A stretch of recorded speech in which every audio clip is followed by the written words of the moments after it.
अब रुक करते हैं अगली खबर का, जो वृंदावन से सामने आ रही है, जहां वृंदावन के विश्व प्रसिद्ध कृपालु परिषद की चेयरमैन और जगत गुरु कृपाल महाराज की बड़ी बेटी विशाखा त्रिपाठी का 2 दिन पहले सड़क हादसे में निधन हो गया था।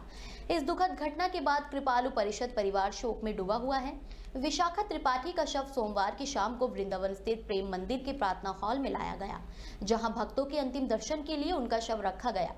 प्रतिदिन हजारों भक्त शव के दर्शन के लिए पहुंच रहे थे। बता दें कि कृपालु महाराज ने धर्म नगरी वृंदावन में सनातन धर्म की सेवा के लिए कई बड़े मंदिरों और आश्रमों की स्थापना की थी, जिनमें श्यामा मंदिर, प्रेम मंदिर और बरसाने में रंगीली महल शामिल है। इसके अलावा प्रतापगढ़ के कुंडा में विशाल आश्रम और गरीब लड़कियों के लिए शिक्षा देने का कार्य भी चल रहा है। आपको ये भी बता दें कि हादसे के बारे में जानकारी देते हुए कृपालु परिषद के प्रचारक मुकुंदानंद महाराज और योगेश्वरी देवी ने बताया कि विशाखा त्रिपाठी पिछले कुछ दिनों से वृंदावन में साधु सेवा कर रही थी और वे अपनी बहनों के साथ यमुना एक्सप्रेस वे से दिल्ली और सिंगापुर जाने के लिए निकली थी। इस दौरान उनकी गाड़ी हाईवे किनारे खड़ी थी, तभी एक टैंकर ने उसे जोरदार टक्कर मार दी, जिससे विशाखा त्रिपाठी की मौके पर ही दर्दनाक मौत हो गई। अब उनकी बेटी बहन उनकी देखरेख में ट्रस्ट की सेवाओं को आगे बढ़ाएंगी। उनका शव 3 दिनों तक दर्शन के लिए रखा जाएगा और 28 तारीख को सुबह 6 बजे अंतिम यात्रा शुरू होगी, जो यमुना किनारे के केशी घाट पर विधि विधान के साथ उनकी अंतिम यात्रा और संस्कार के लिए की जाएगी।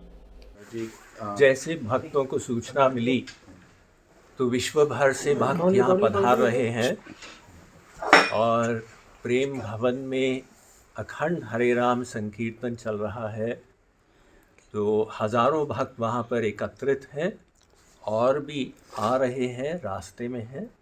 सब लोगों की इच्छा है कि अंतिम दर्शन कर पाएँ बड़ी दीदी का, और मझली दीदी यहाँ पहुँच चुकी हैं।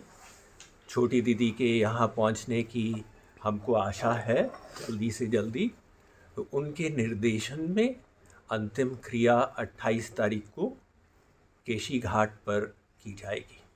तो अभी इतना ही कार्यक्रम निर्धारित है और बाकी सब लोग भावपूर्ण कीर्तन में लगे हुए हैं। मुखाग्नि कौन देगा, किस तरीके की व्यवस्था है, कितनी लकड़ी लगाई जाएगी, कहाँ से लकड़ी आ रही है, कितने पंडित होंगे, थोड़ा सा उसकी बारे जान। वो हमारे जो ट्रस्ट के संचालक हैं उसमें वो अपना प्लानिंग कर रहे हैं, उसके बारे में हमको अभी। दीदी बताएं, अभी जो एक हादसा हुआ है यहाँ पर प्रेम मंदिर के बाद, उसकी भी क्या स्थिति है और किस तरह से पूरा कार्यक्रम आगे का आगे कार्यक्रम के विषय में भैया जी ने आपको बता ही दिया। वही कार्यक्रम है 28 तारीख को। उसके बाद की जो भी व्यवस्था होगी वो अभी प्लानिंग नहीं हुई है। जो हमारे ट्रस्टीज़ हैं वो आपस में मीटिंग करके करेंगे, लेकिन हमारा पूरा विश्वास है कि हमारी व्यवस्था इसी प्रकार से चलती रहेगी। हमें गुरु के ऊपर भी पूर्ण विश्वास है और हमारी दीदी लोगों का जो परिश्रम है, जो उन्होंने व्यवस्था बना दी है, वो इसी प्रकार से चलती रहेगी। उसमें किसी प्रकार का व्यवधान नहीं आएगा। हाँ, इस समय सभी लोग अत्यधिक दुखी हैं और चारों ओर से लोग आ ही रहे हैं यहाँ पर।